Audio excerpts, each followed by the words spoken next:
In the orientation calls I had with prospective clients last week, several people also complained about their current boss and told me that this was one of the reasons why they wanted to look for a new job.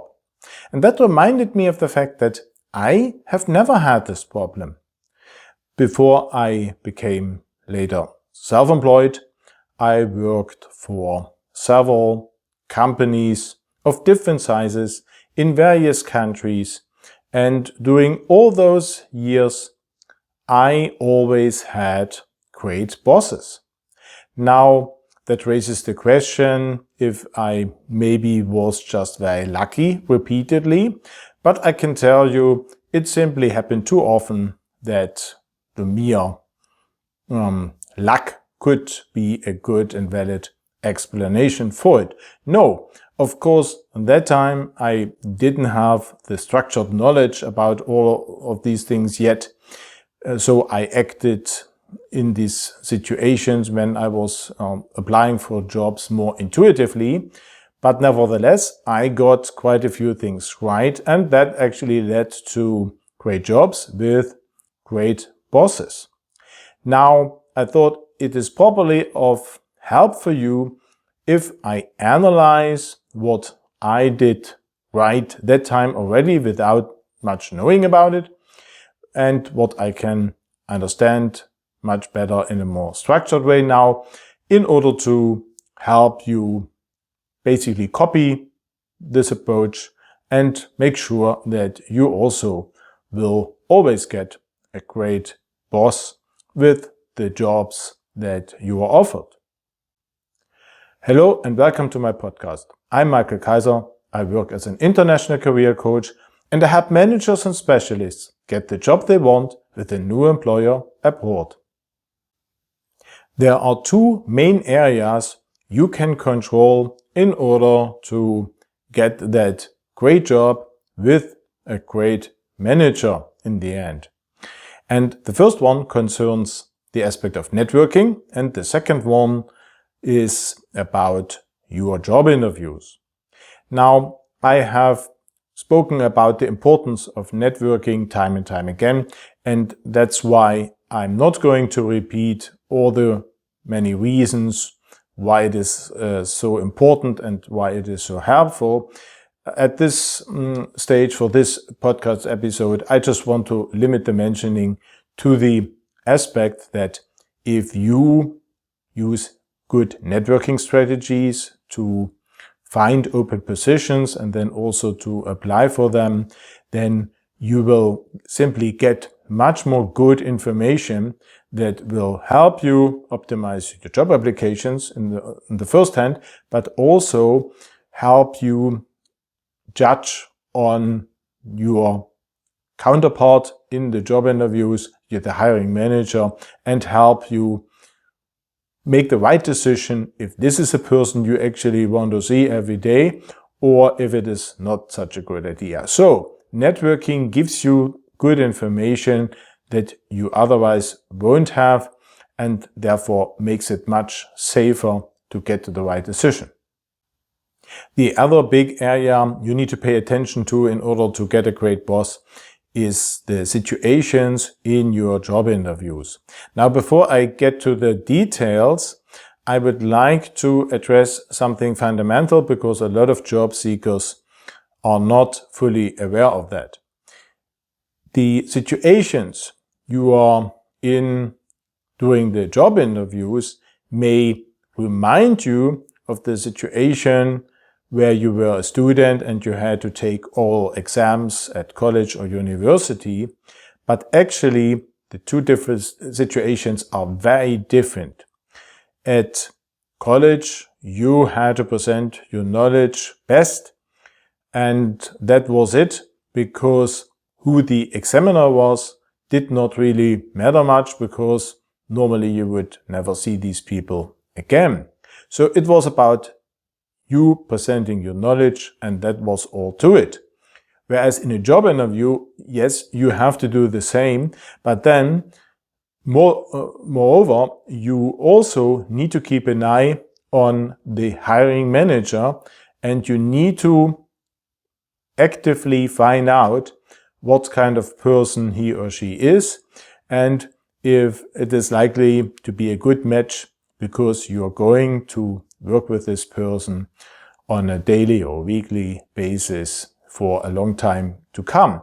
So you want to be sure that this is the right person, and the only situation you can find out about it, apart from networking, which I mentioned already, is during the conversations you have with this person in your job interviews.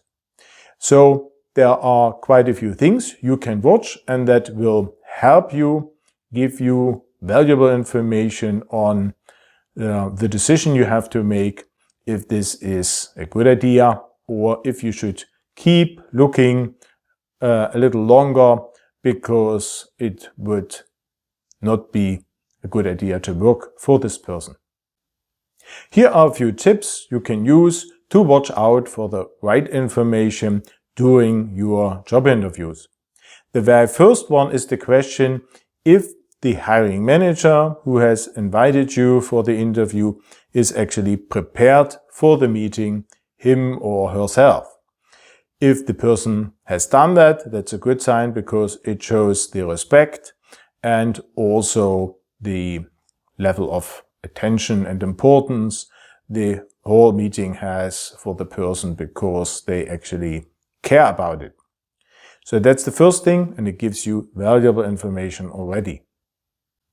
Another thing to watch is how the person is treating others, especially before the actual meeting and after it. So maybe the hiring manager picks you up at the reception and has a little conversation with the receptionist then, or there is someone on the way to the conference room that the manager quickly speaks a few words with, and so on, or maybe a cup of coffee is served by a coworker and there is some interaction, or also after the meeting there may be the one or the other conversation you may become aware of between your potential new boss and others in his company. And this is valuable because this is stuff that is not official, so people usually just behave very naturally and gives you very good information about the atmosphere that you can expect in that place you are considering working for and how the new boss may then treat you in the future as well. So watch how he or she interacts with others, and then this will give you a very good insight already. However, don't leave it like that. You can also watch out how others in the same place approach your potential new boss. And if this is very informal and easygoing, then it says or gives you a completely different picture than it is very formal and withdrawn. And it's not even about right or wrong here. It's more about if what you see is what you would like to be for your future job. So whatever your preferences are and whatever the style you like, this is what you get, and therefore you should check if what you see there is a good match or maybe something that is not the right working environment for you, and then it's better to keep looking and work for someone else. It is also very important to check if the hiring manager is asking you relevant questions. Of course, that has to do with the fact if the person is prepared. I've mentioned that already, but it is also a valuable information about how much the two of you agree on the same perspective. And if you notice that you wouldn't have asked these questions because you find them irrelevant, you would have asked different questions, you find other aspects much more important than the ones that the hiring person is addressing, then this is a hint that you may have a rather big disagreement on what's important for the job and how to do it well and all these things, the circumstances. And if you're not on the same page at this stage already, then you may head for a lot of further disagreements in the future. And then, of course, the question is raised if it's a good idea to work together because it may not be a good match. Another important thing to watch out for is how your answers get answered by the other side. And it's not only about the technical aspects, so the actual information for what you want to know, but it's also about how the person is treating your questions in general and how the questions are answered. Of course, there are very different ways to do so, and it's important that you not only like what you hear in terms of the actual answer, but also the style, the whole part of the conversation is conducted with. One of my favorite topics is how weaknesses are addressed. And when I work for companies, I normally suggest to the managers to not ask for personal weaknesses because it is not very respectful and most people are not ready to then get asked the same question. And then this only shows that it is a relationship that is not on equal terms right from the beginning and of course is not a good idea for a very cooperative working relationship later. However, it is not that simple because it actually can be a good idea to talk about weaknesses. So it depends on how relevant the aspect is and the way it is done. So for example, if the manager talks about his or her own weaknesses because they want to check with you if you are a balancing match, so your weaknesses are not the same and things that the manager is not good at can be covered by you, then of course it would be a very valid topic. And it would also say a lot about the personality of the manager because they start talking about their own weaknesses. So they are aware of them and they just want to make sure that you are a good match. And that, of course, is absolutely fine. So if this issue is addressed, watch out in what way this is done and how you feel about it. And my last tip concerns the question how openly the manager addresses any kind of open issue, anything they are not really convinced of yet, and so on, in order to give you the chance to refute that and explain whatever it is a bit better. Or if they seem to hold back and don't share their concerns with you and, of course, in this case, not giving you any chance to do much about it. So this is another thing. If people address their concerns, if they play with open cards, then this is a good sign and indicates you are probably going to work for the right person. If this is not the case, then another reason to be careful with the person. Now, if you use these tips and you observe these aspects during your job interviews, you will see that the other side will be giving away a lot of information that will help you make the right decision if you want to work for them or not. Remember, this is not going to be the last conversations you are having with the other side.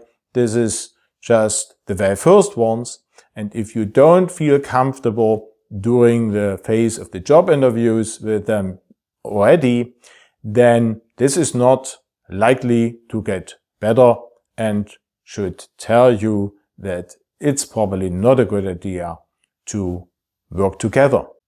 Now, if you would like to get my help with all of that, no problem, because this is what I as a professional career coach do every day. So there are many more details I can help you with. If this is of interest to you, then please go to my website, click on the button and follow the process that I have set up to lead you to a free orientation call with me, where we will then analyze your current situation, see what needs to be done, and how I can help you with all of that best. Just go to the website. There is on the homepage already this button you can click on and just take it from there. Remember, there's also our LinkedIn group for managers and specialists on the way to their dream job abroad. And I created this group to help you with the networking that is so important. And of course, it's also much more fun to go on this journey together with others. If you haven't done so, please subscribe to the channel, activate the bell, leave me a like, and let me know in the comment section below what topics you are most interested in for the future, and then it will be easy for me to talk about exactly that. That's it for today. As always, I would like to wish you the very best for your job search abroad, and especially for picking the right manager with it. And I'll be back here with another video in a week.